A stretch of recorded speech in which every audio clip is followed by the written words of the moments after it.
So phylum? Chordata.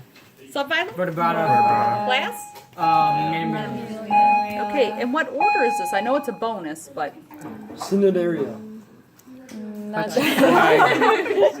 those are jellyfish. But that's okay. You were trying. That's what's important. I'm actually thinking if I know it. I think it's Perissodactyla. Yeah. Wants to take a look at their things. Okay. Okay, so when we take a look at them, why is it called a mammal? Mammary glands, not because it has hair. Oh yes, not because they have hair. And I'm not saying that it's just there's so much touching that goes. Wow! I wouldn't let you touch each other that much. Okay. Okay, so hair. They do Caught have that on hair. video. What other kinds of mammalian characteristics do we have? What kind of heart? Go ahead. Go ahead. Four chambers. They do have sphincters, and we won't see those in any other animal except a mammal. Very good. And what do the sphincters prevent? Backflow of waste. Exactly. So you don't want the food to go back. You want it to go in one direction. Because remember, all of these are one-way digestive systems. Very good. A couple other things that came up when the guys and I were going bilateral. It means they exhibit what? With their head, all their sense organs. The cephalization. That's why they can have cephalizations, because they're all going to be Yeah, I'm they're alright. all going to have bilateral symmetry, which makes it easy. Okay, so talking about the teeth. Okay, we have a couple different kinds of teeth, and I don't know if you can see them all in here. You really can't. The little pointy teeth would be called Incisors. the canines. Canines, Good, oh. and the front. Incisors. Those are the incisors. He doesn't have any yet. And then the ones that grind in the back would be the Molars. molars. Very good. And that's for any of the mammals. Okay, we'll start up here in the neck area. Okay, what was this bulge that I just picked up? The larynx. Good. What's the larynx for?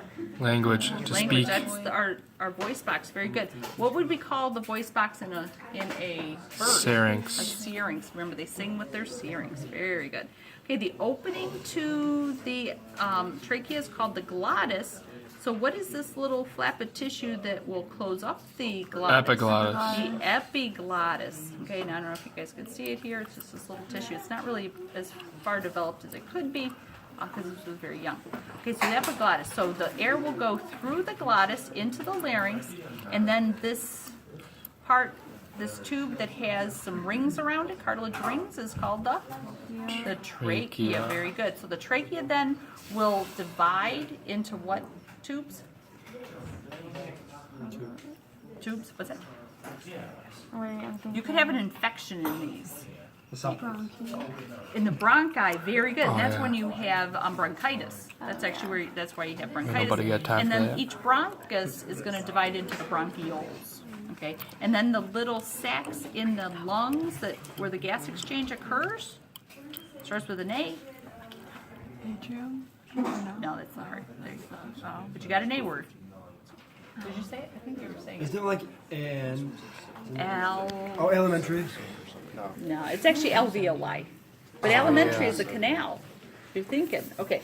So the alveoli are the little sacs in the lungs where the gas exchange occurs. So these are the lungs on either side of the heart. Okay, can everybody see lungs? We're good on lungs. Okay, taking a look at the heart then. Okay, you said it was 4 chambers. What are these 2 floppy chambers on the top of the heart? Atrium. The atria, very good. And then the 2 on the bottom. The ventricle. And why are the ventricles so muscular?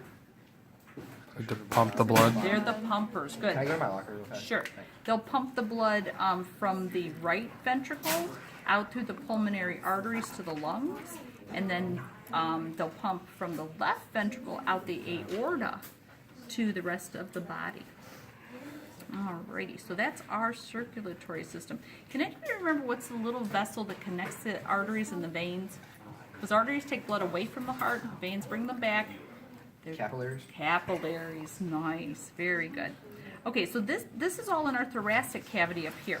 What is this muscle that divides the thoracic and the abdominal cavity? Diaphragm. That's the diaphragm. And did I talk about why it's so thin? Did I tell you guys about this? Okay, when you look at this, you see how thin? You can actually see right through it.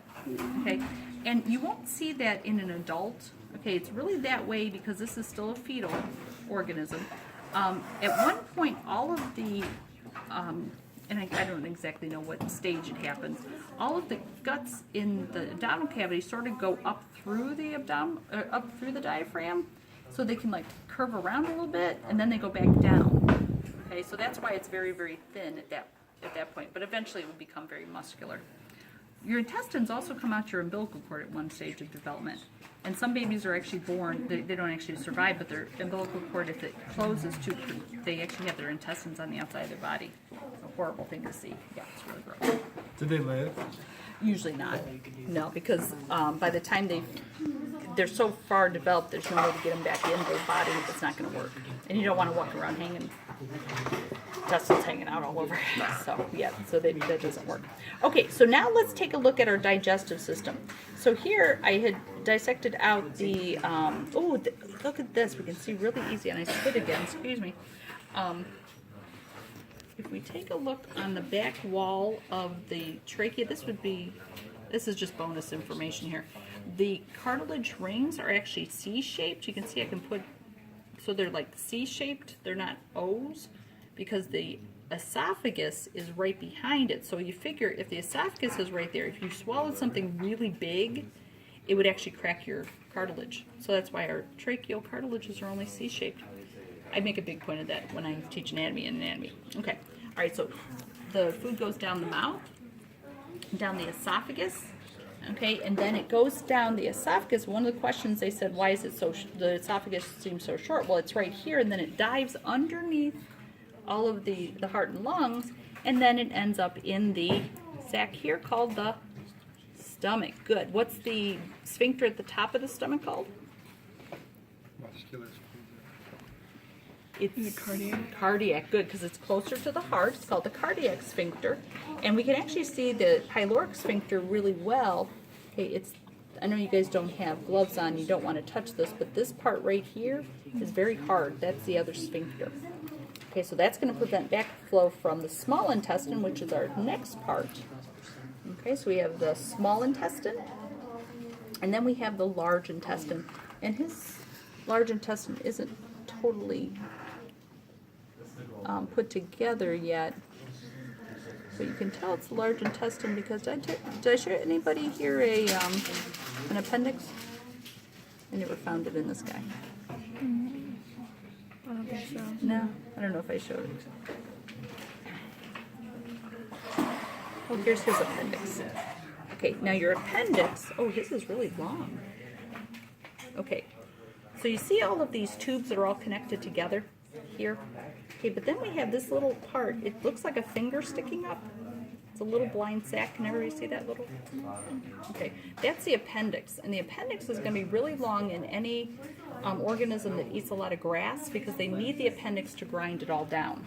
Okay, so it's always at the junction between the small intestine and the large intestine.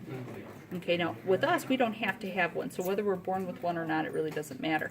But the problem comes in if you get food stuck in there, and it doesn't get cleaned out, it becomes infected. And then that's why you get an appendicitis. It bursts, and then the infection goes all into your cavity. Well, you don't have to, no. Usually they can fix it, you know, unless you're stranded on a remote desert island and there's no medical facilities, then you would die. Yeah. So we won't go there. Go to school. Okay, so then these are his large intestines. And then the last part of the intestines goes right out the rectum to the anus. Very good. Okay, so those are the intestines. The accessory organs, this big thing is called the liver, makes bile, breaks down. Proteins and fat. Nice. And where's it stored? Now this one, somebody poked and broke the gallbladder open, but it's this little first sac right underneath here. That's going to store the bile, and then the bile duct will take it right down into the small intestine. Okay, and then this guy has a beautiful pancreas. Did we see the pancreas yesterday? Yeah. Okay, I'll show you over here. See this big grainy thing right here? That's a nice pancreas. Zach, can you see that? That's a beautiful pancreas. Take a look at that pancreas. Oh, I remember you videoed the pancreas. Yeah. Are you okay with the pancreas, Owen? Akil, you want to see the pancreas? Yeah. It's this grainy looking thing right here. Oh yeah, All the brain. bumpy. Looks like a brain. Looks like a brain, it does. It looks like a little line of flesh. The triangle, I think you're thinking the spleen in the shark. Yeah, that's It looks like an arrowhead. yeah. Okay. Okay, and then the spleen in the frog. I was just thinking spleen because I just saw this here. That looks like a rock in the frog. Little rock in there. Okay, so this is his spleen. Okay, it's right here on the side. And what does the spleen do? Good. Gets rid of red blood cells. Okay, that don't work anymore. It also provides immune response in our body. Okay, down here we have these two big beanie things on the back wall. These are the kidneys, and the kidneys are going to clean what? Blood makes waste, and then it'll take the waste through this ureter. It goes right down to the urinary bladder. Now, the urinary bladder in this pig, since it's fetal, is still wrapped up in the umbilical cord, so it's this big middle part of the umbilical cord. So urinary bladder, and then from there, it'll go out the urethra. Okay, so the urogenital sinus there. Okay, now this pig, and I think this is where I was stopping yesterday. This pig is a male. What you see his testes are still really far up into his body cavity.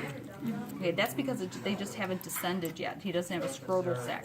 Okay, so I would give you, if it were a boy, I would make sure that the testes are really big and they'll be hanging out the scrotal sac down here.